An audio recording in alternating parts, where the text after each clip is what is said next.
आज के वीडियो में आप जानेंगे कि कीबोर्ड क्या है और इसे कैसे उपयोग करते हैं। कीबोर्ड एक मुख्य इनपुट उपकरण है और इसे हिंदी में कुंजी पटल भी कहा जाता है। इसमें बहुत सारी कीज होती हैं। कीबोर्ड की कीज टाइपराइटर की कीज की तरह होती हैं, जिनकी सहायता से हम कंप्यूटर में डेटा डालते हैं या कंप्यूटर को निर्देश देते हैं।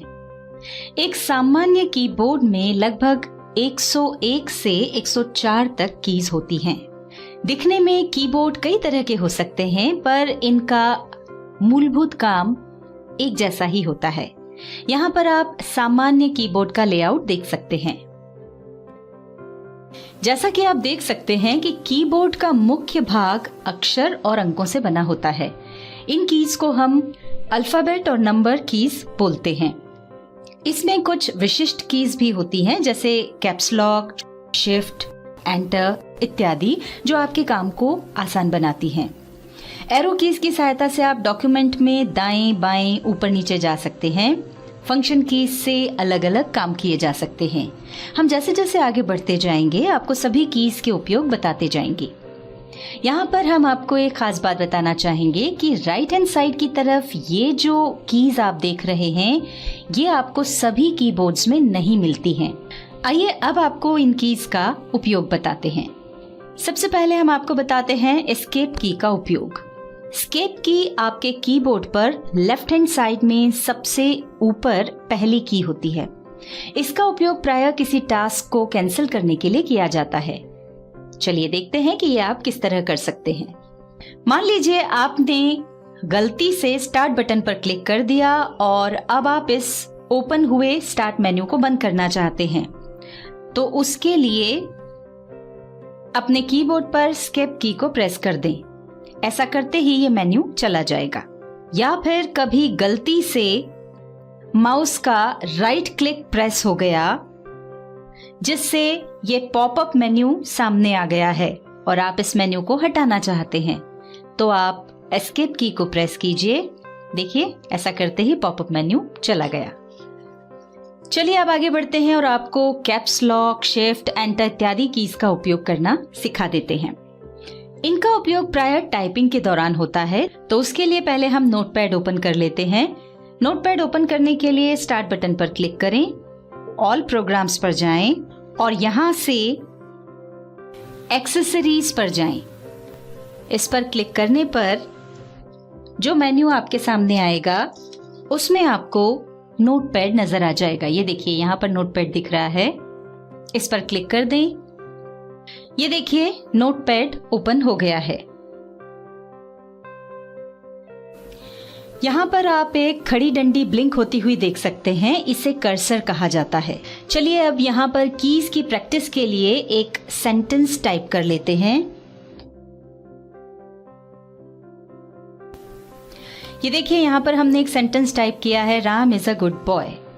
और आप देख सकते हैं कि अब जो कर्सर है वो सेंटेंस के एंड में ब्लिंक हो रहा है। अब हम आपको बता देते हैं कि ये सेंटेंस हमने कैसे टाइप किया। इसके लिए अगली लाइन में नया वाक्य टाइप करेंगे। अगली लाइन में आने के लिए हमें कीबोर्ड में एंटर की को प्रेस करना होगा। जैसे ही हम ऐसा करेंगे, कर्सर अगली लाइन में आ जाएगा। यहाँ पर हम आपको बताना चाहेंगे कि सामान्य कीबोर्ड पर आपको एंटर कीज दो जगह पर मिलती हैं। एक तो यहाँ पर और एक राइट हैंड साइड पर नीचे कॉर्नर में। ये दोनों एंटर कीज एक जैसा ही काम करती हैं। अब हम एक बार और एंटर की प्रेस करते हैं। देखिए, कर्सर और नीचे आ गया है। अब हम एक और सेंटेंस टाइप कर लेते हैं। हम टाइप कर रहे हैं, माय नेम इज गीता। इसके लिए हमने कीबोर्ड पर पहले M फिर Y कीज को प्रेस किया। अब हमें अगला वर्ड टाइप करने से पहले स्पेस देना है, यानी कुछ जगह छोड़नी है। तो उसके लिए कीबोर्ड पर नीचे जो सबसे लंबी की होती है, जिसे स्पेस बार कहा जाता है, वो आपको दबाना होगी। स्पेस देने के बाद अगला वर्ड हमको लिखना है नेम। तो उसके लिए हमने पहले N फिर A फिर M और फिर E कीज को प्रेस किया, तो ये यहाँ पर नेम लिखा गया है। अब अगर हम स्पेस बार को नहीं दबाते हैं और आगे के वर्ड्स भी लिखते जाते हैं तो ये कुछ ऐसा नजर आएगा और इसको पढ़ना मुश्किल होगा। इसलिए जरूरी है कि हर शब्द के खत्म होने के बाद हम स्पेस बार को प्रेस करें। तो अभी नेम के बाद कर्सर ला करके हम स्पेस बार की को प्रेस कर देते हैं। इसी तरह से इसके बाद भी हम स्पेस दे देते हैं। अब ये सेंटेंस ठीक दिख रहा है। यहाँ पर आपको एक खास बात बताना चाहेंगे कि एक बार स्पेस बार प्रेस करने पर वो एक लेटर या एक कैरेक्टर की जगह छोड़ता है और आपको जितनी बार वो जगह छोड़नी है उतनी बार आपको स्पेस बार प्रेस करना होता है। पर मान लीजिए कभी आपको एक से ज्यादा स्पेस छोड़ने की जरूरत हो तो वो आप कैसे करेंगे, ये भी हम आपको करके बता देते हैं। उदाहरण के लिए मान लीजिए कि आप एक सेंटेंस की बजाय केवल कुछ वर्ड्स लिखना चाहते हैं और वो भी ज्यादा जगह छोड़कर, कुछ इस तरह से। जैसा आप यहाँ देख सकते हैं हमने गो वर्ब के तीनों फॉर्म्स लिखे हैं, गो, वेंट, गॉन, और यहाँ वर्ड्स के बीच में काफी स्पेस छूटी हुई है। तो इसको हम कैसे करेंगे ये देखते हैं। ये हम एंटर दबा करके अगली लाइन में आ गए।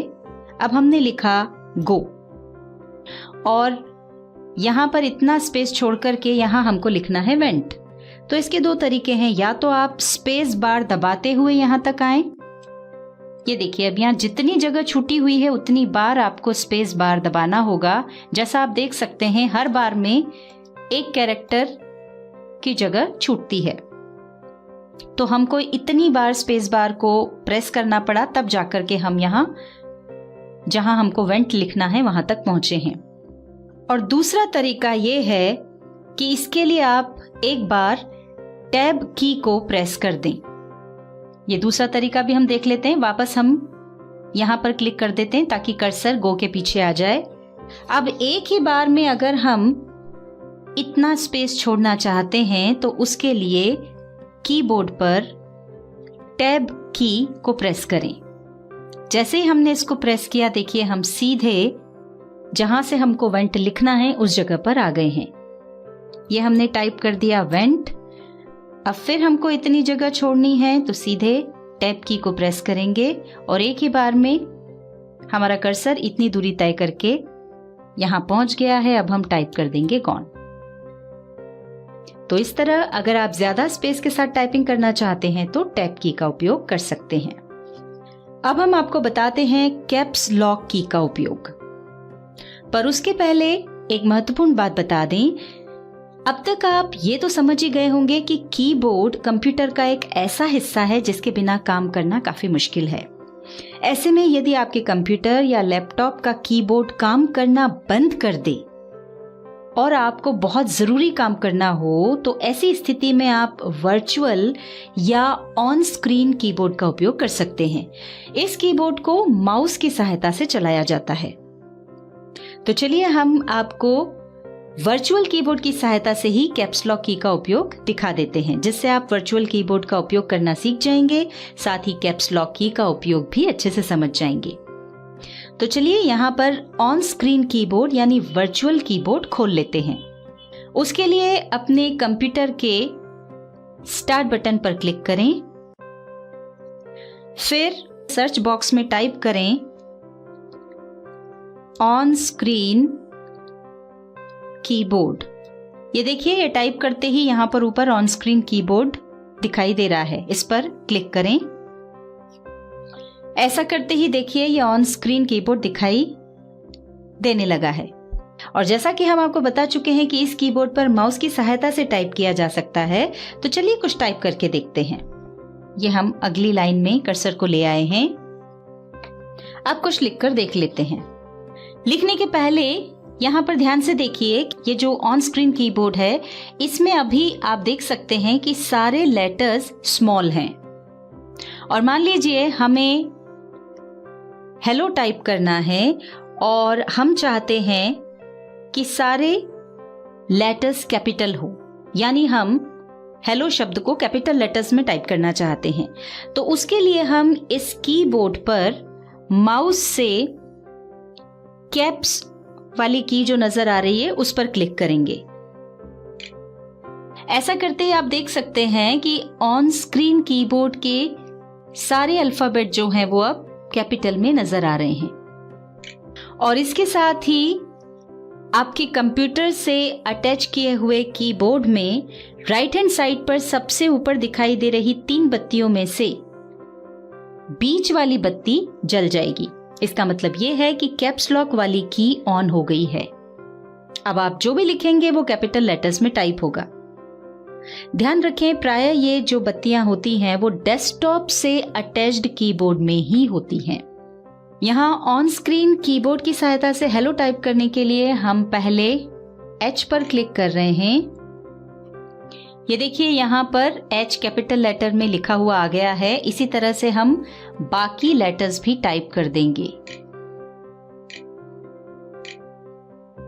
ये देखिए, ये हमने ऑन स्क्रीन कीबोर्ड की सहायता से कैपिटल लेटर्स में हेलो टाइप किया। अब यदि आप कैप्स लॉक बंद करना चाहते हैं तो उसके लिए या तो ऑन स्क्रीन कीबोर्ड में दोबारा कैप्स पर क्लिक करें या फिर अपने कीबोर्ड में कैप्स लॉक की को प्रेस कर दें। हमने अपने कीबोर्ड पर कैप्स लॉक की को प्रेस किया। ऐसा करने पर देखिए ऑन स्क्रीन कीबोर्ड में भी कैप्स लॉक ऑफ हो गया है और अब ऑन स्क्रीन कीबोर्ड में सभी अक्षर स्मॉल दिखाई दे रहे हैं। साथ ही आपका जो कीबोर्ड है उसमें कैप्स लॉक वाली लाइट भी बंद हो गई होगी। अब आप जो भी टाइप करेंगे वो स्मॉल लेटर्स में टाइप होगा। ये देखिए इस तरह से। अब हम ऑन स्क्रीन कीबोर्ड को मिनिमाइज कर देते हैं और आपको कैपिटल लेटर्स लिखने का एक और तरीका बता देते हैं। प्राय होता यह है कि सेंटेंस लिखते समय हमें केवल पहला लेटर कैपिटल चाहिए होता है और बाकी सारे लेटर्स हमको स्मॉल चाहिए होते हैं। ऐसे में आप अपने कीबोर्ड पर शिफ्ट की को दबाकर रखें और फिर जो अक्षर कैपिटल में टाइप करना है उस पर क्लिक करें। यहाँ पर हम आपको बता दें कि सामान्य कीबोर्ड में शिफ्ट की भी 2 जगह मिलती है, एक लेफ्ट हैंड साइड पर और दूसरी राइट हैंड साइड पर। ये दोनों शिफ्ट कीज एक जैसा ही काम करती हैं। अब यहाँ पर हम टाइप करके देखते हैं। हमको वर्ल्ड टाइप करना है जिसमें पहला अक्षर W हम कैपिटल में चाहते हैं, तो उसके लिए हमने अपने कीबोर्ड पर शिफ्ट की को प्रेस किया और उसके बाद W की को प्रेस किया। ये देखिए यहाँ पर W जो है वो कैपिटल में टाइप हो गया है। अब शिफ्ट की को हम छोड़ देंगे और बाकी के अक्षर टाइप कर लेंगे। ये देखिए बाकी के अक्षर स्मॉल लेटर्स में टाइप हुए हैं। अब यही काम हम आपको ऑन स्क्रीन कीबोर्ड की सहायता से करके दिखाते हैं। उसके लिए हम यहाँ पर क्लिक करके ऑन स्क्रीन कीबोर्ड को वापस ऊपर ले आते हैं। अब हम ऑन स्क्रीन कीबोर्ड पर दिख रही शिफ्ट की पर क्लिक करेंगे। ऐसा करते ही आप देख सकते हैं सारे जो लेटर्स हैं वो कैपिटल हो गए हैं। अब आपको जो लेटर कैपिटल लिखना है उस पर क्लिक करें। ये हमने W पर क्लिक किया। ये देखिए यहाँ पर W कैपिटल आ गया है और जैसे ही W टाइप हुआ यहाँ पर वैसे ही सारे जो अल्फाबेट हैं वो फिर से स्मॉल लेटर्स में कन्वर्ट हो गए हैं। अब आप आगे के जो लेटर्स हैं उनको टाइप कर सकते हैं।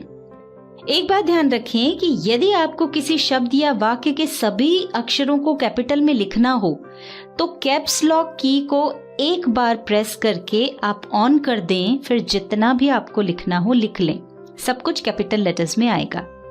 और उसके बाद फिर से कैप्स लॉक की को प्रेस करके आप उसको ऑफ कर सकते हैं।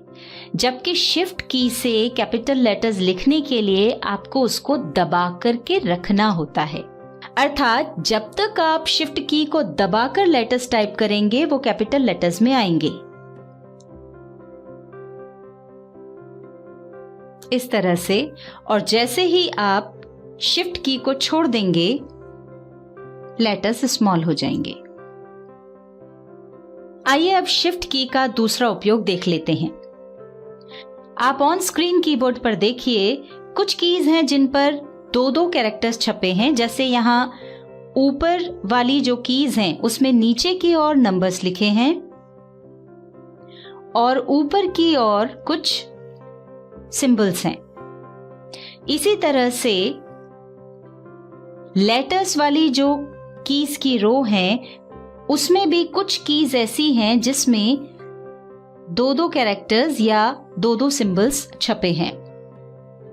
इनको अगर आप सीधे प्रेस करेंगे तो नीचे वाला सिंबल टाइप होगा और शिफ्ट को दबा करके प्रेस करेंगे तो ऊपर वाला सिंबल या ऊपर वाला कैरेक्टर टाइप होगा। ये हम ऑन स्क्रीन कीबोर्ड को यहां से हटा रहे हैं और यहां टाइप करके देखते हैं। उदाहरण के लिए अगर आपको नंबर्स टाइप करना है तो अपने कीबोर्ड की दूसरी रो वाली कीज को सीधे प्रेस करके नंबर्स टाइप कर सकते हैं। जैसे हमने नंबर्स वाली जो कीज हैं या न्यूमेरिक जो कीज हैं उनको जब प्रेस किया, नंबर 1 वाली की को प्रेस किया तो ये 1 आ गया। इसी तरह से 2, 3, 4, 5, 6 जिस भी नंबर वाली की को आप प्रेस करेंगे यहां पर वो नंबर आ जाएगा। पर अगर आपको इन नंबर्स के ऊपर जो सिंबल है उनका उपयोग करना है तो आपको शिफ्ट की को दबा करके रखना होगा। हमने अपने कीबोर्ड पर शिफ्ट की को प्रेस करके रखा हुआ है और फिर इन नंबर वाली कीज को प्रेस कर रहे हैं। तो आप देख सकते हैं कि यहां पर नंबर के ऊपर जो सिंबल्स हैं वो टाइप हो रहे हैं। ये पहले नंबर वाली की को दबाने पर ये निशान आया। इसी तरह से दूसरे नंबर वाली की को हमने प्रेस किया तो उसके ऊपर वाला कैरेक्टर आया। इसी तरह से जैसे जैसे हम उसको प्रेस करते जाएंगे ऊपर जो सिंबल्स हैं या कैरेक्टर्स हैं वो टाइप होते जाएंगे। चलिए अब आगे बढ़ते हैं और अन्य कीज का उपयोग आपको बता देते हैं। अब मान लीजिए ये यहाँ पर जो लिखा है वो हमको नहीं चाहिए, हम इसे मिटाना चाहते हैं। तो उसके लिए नंबर्स वाली जो कीज हैं दूसरी रो में उसके एंड में एक थोड़ी बड़ी की है, इसे बैक स्पेस की कहते हैं। अगर आप इस बैक स्पेस की को प्रेस करते जाएंगे तो जहां पर भी कर्सर होगा उसके लेफ्ट की तरफ से ये टेक्स्ट को मिटाना शुरू कर देगी। जैसे अभी हमारा कर्सर यहां पर है। अब जैसे ही हम बैक स्पेस की को प्रेस करेंगे तो देखिए उसके लेफ्ट की तरफ जो भी टेक्स्ट है वो मिटता जाएगा इस तरह से। यहां हम इसको ऊपर एक बार फिर करके देख लेते हैं। हमारा कर्सर यहां पर है और अगर हम इसको कंटिन्यूअसली दबा करके रखते हैं तो ये नोटपैड में लिखे टेक्स्ट को इस तरह से मिटाती जाएगी।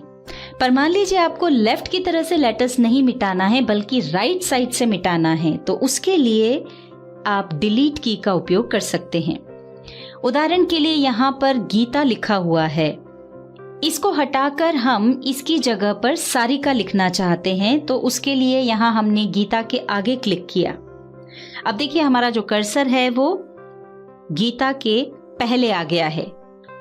अब कीबोर्ड में हम डिलीट की को तब तक प्रेस करेंगे जब तक कि ये पूरा नाम मिट ना जाए।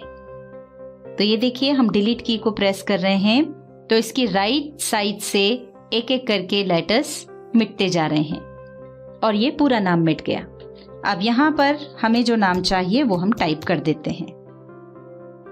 तो आप देख सकते हैं किस तरह से हमने पुराना नाम मिटा करके यहाँ पर नया नाम लिख दिया है। तो इस तरह से आप बैक स्पेस की से कर्सर के लेफ्ट साइड वाले टेक्स्ट को मिटा सकते हैं और डिलीट की से कर्सर के राइट साइड वाले टेक्स्ट को मिटा सकते हैं। आइए अब आपको एरोज की का उपयोग करके बता देते हैं। इनका उपयोग कर्सर को ऊपर, नीचे, राइट या लेफ्ट ले जाने के लिए किया जाता है। हमने यहाँ पर एक पैराग्राफ लिख दिया है और यहाँ इसकी शुरुआत में क्लिक किया जिससे कर्सर यहाँ पर दिखाई दे रहा है। अब जैसे जैसे हम डाउन एरो की प्रेस करते हैं तो कर्सर नीचे वाली लाइन में आता जा रहा है। इसी तरह जैसे जैसे राइट एरो की प्रेस करते हैं तो कर्सर एक एक अक्षर राइट साइड में आगे बढ़ता जा रहा है। तो इस तरह से इन एरो कीज की सहायता से हम कर्सर को आगे या पीछे या फिर ऊपर या फिर नीचे खिसका सकते हैं। अगली नेविगेशन की है होम। इस की का उपयोग हम डॉक्यूमेंट में किसी लाइन की शुरुआत में आने के लिए करते हैं। उदाहरण के लिए आप यहाँ नोटपैड में देख सकते हैं कि जो कर्सर है वो इस समय यहाँ पर है। अब जैसे ही हम होम की को प्रेस करते हैं, कर्सर लाइन की शुरुआत में आ गया है। इसी के विपरीत एंड की का उपयोग हम डॉक्यूमेंट में किसी लाइन के अंत में जाने के लिए करते हैं। जैसे कि अभी आप देख सकते हैं कि यहाँ इस लाइन की शुरुआत में कर्सर है। जैसे ही हम एंड की प्रेस करते हैं तो ये देखिए कर्सर यहाँ पर इस लाइन के अंत में आ गया है। अब हम आपको कीबोर्ड के न्यूमेरिक कीपैड की जानकारी दे देते हैं। इस कीबोर्ड में आप राइट साइड में भी कुछ नंबर्स वाली कीज देख सकते हैं। ये न्यूमेरिक कीपैड कहलाती हैं। आपके कीबोर्ड की दूसरी रो की कीज के अलावा इस कीपैड की कीज का उपयोग भी संख्याएं लिखने के लिए किया जाता है। कई बार ऐसा होता है कि ये साइड वाली जो न्यूमेरिक कीज हैं ये काम नहीं करती हैं। उसका कारण ये होता है कि दरअसल कीबोर्ड के साइड वाले न्यूमेरिक कीपैड के हिस्से में एक नम लॉक की होती है। यदि गलती से वो प्रेस हो गई तो ये साइड वाली न्यूमेरिक कीज डीएक्टिवेट यानी बंद हो जाती हैं। आप फिर से नम लॉक की को प्रेस करके ऑन कर सकते हैं। जब ये एक्टिवेट यानी चालू होती हैं तो पीसी के अटैच्ड कीबोर्ड में ऊपर राइट में दिखाई दे रही 3 बत्तियों में से पहली बत्ती जल रही होती है। अगर ये बत्ती बंद है तो इसका मतलब ये हुआ कि न्यूमेरिक कीपैड बंद है, और इसका मतलब कि अगर आप इस कीपैड की कीज को प्रेस करेंगे तो नंबर्स टाइप नहीं होंगे। अब हम आगे बढ़ते हैं और आपको कीबोर्ड की फंक्शन कीज की जानकारी दे देते हैं। कीबोर्ड में सबसे ऊपर आप F1, F2 इत्यादि कीज देख रहे होंगे। इन्हें फंक्शन कीज कहा जाता है। इन सभी का अलग अलग उपयोग होता है। उदाहरण के लिए F5 की का उपयोग करके आप अपने लैपटॉप या फिर कंप्यूटर को रिफ्रेश कर सकते हैं। इन्हें आप भविष्य में काम करते हुए सीखेंगे। अब आखिर में आपको कुछ और कीज के बारे में बता दें। कीबोर्ड में सबसे नीचे राइट और लेफ्ट साइड में आप कंट्रोल और ऑल्टर कीज देख सकते हैं। इन कीज को अन्य की के कॉम्बिनेशन के साथ उपयोग किया जाता है। उदाहरण के लिए हम कंट्रोल और ए कीज को एक साथ प्रेस कर रहे हैं। देखिए स्क्रीन पर हमारा जितना भी टेक्स्ट था वो पूरा टेक्स्ट सिलेक्ट हो गया है। कंट्रोल की का अधिक उपयोग हम आपको आगे आने वाली नोटपैड की वीडियोस में बताएंगे। इसी तरह ऑल्टर की को भी दूसरी कीज के साथ कॉम्बिनेशन में उपयोग किया जाता है, जिसे आप भविष्य में काम करते समय सीखेंगे। तो दोस्तों, इस वीडियो में आपने सीखा कीबोर्ड में कौन कौन सी कीज होती हैं और वो किस तरह से काम करती हैं। प्रैक्टिस करते करते आपको इन सभी कीज का जो रोल है या इनकी जो भूमिका है, उपयोग करने का तरीका है, वो अपने आप याद हो जाएगा।